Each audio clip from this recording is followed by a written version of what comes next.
going back to a bit of DI, it's something that I'm super passionate about, and I know you are as well. How do you suggest that employee experience leaders start to incorporate diversity and inclusion focus into their employee experience strategy? Sure. So I think first and foremost, D&I has to be clearly articulated in the business strategy. Just let's start there. Yes, absolutely. And in it being articulated there, it must be driven from the top as almost our license to trade as an organization. Love that. It's our license to trade. If we are not a diverse and an inclusive environment, we've got no right whatsoever to trade in the country and in the country and in the global village, given this time where we're in. Yeah. So I find that D&I initiatives fall short because they're not driven from the top. Like I said, it's one thing to have it as policies and whatnot. The D&I initiatives that we have, they're great. But if they're not driven from the top, if the topmost male or female in the business is not speaking the language and not walking the talk, then it's very difficult to incorporate it bottom up. Yeah. The other thing around that D&I, you're building an inclusive environment for people. They need to tell you what inclusivity feels like for them. You need to ask your employees, so what does inclusivity mean for you? What does it mean for you? And you need to take that information and build your D&I strategy around what your employee is telling you. So it can be a daunting exercise, but a very exciting exercise. Yeah. Because then it colors that canvas so brightly. Professor Bonang Mohali says diversity is you being invited to the party and probably being asked to dance. That's diversity. Yeah. Inclusivity is when they play your song. Yeah. Then you know that you are, included. So by playing your song, somebody had to ask you, what's your favorite music? Yes, exactly.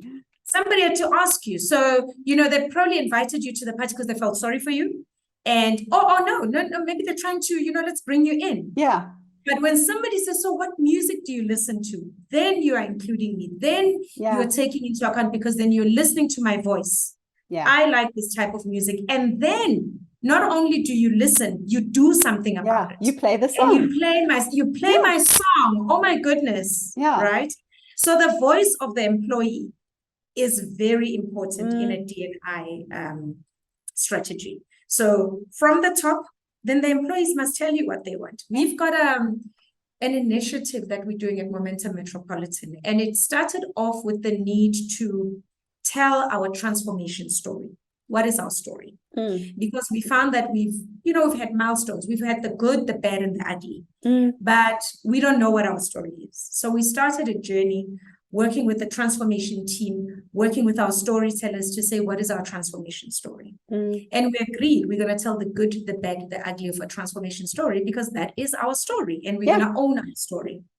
Yeah. And then overlaying all of that, Sally, was we would like our employees to tell us their experience of transformation in the business. Yeah, great. How have they experienced transformation? Yeah. And we're working on that, and I cannot wait for it to launch because it's the voice of the employee saying it's either working or it's not working for me, and this is why it's not working, and this is what you can do about it to make it work.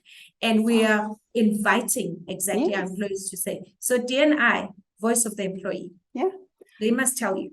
Have you ever found a South African that doesn't like to give you their opinion? I mean, never.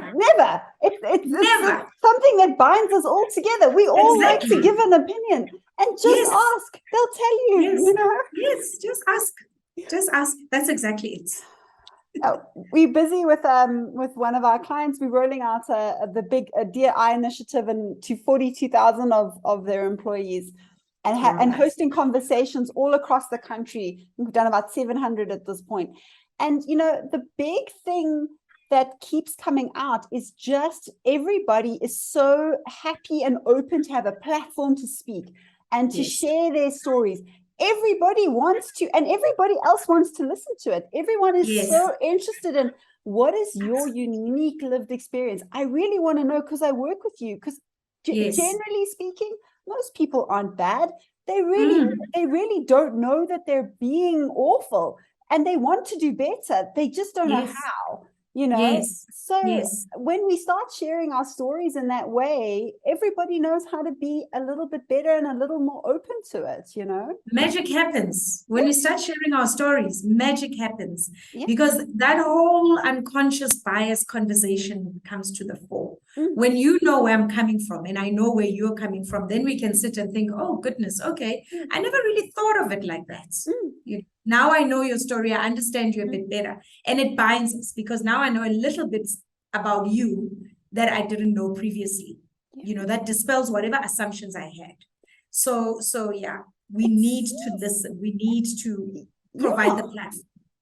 And I always wonder, why are we not using our employee base when we look at things like marketing, when we look at things that are going out to our customer, when we look at how our website lands? Why are we not running that through our employees or subsets of our employees or our ERGs and saying, what do you pick up here that perhaps is offensive or othering in any kind of way?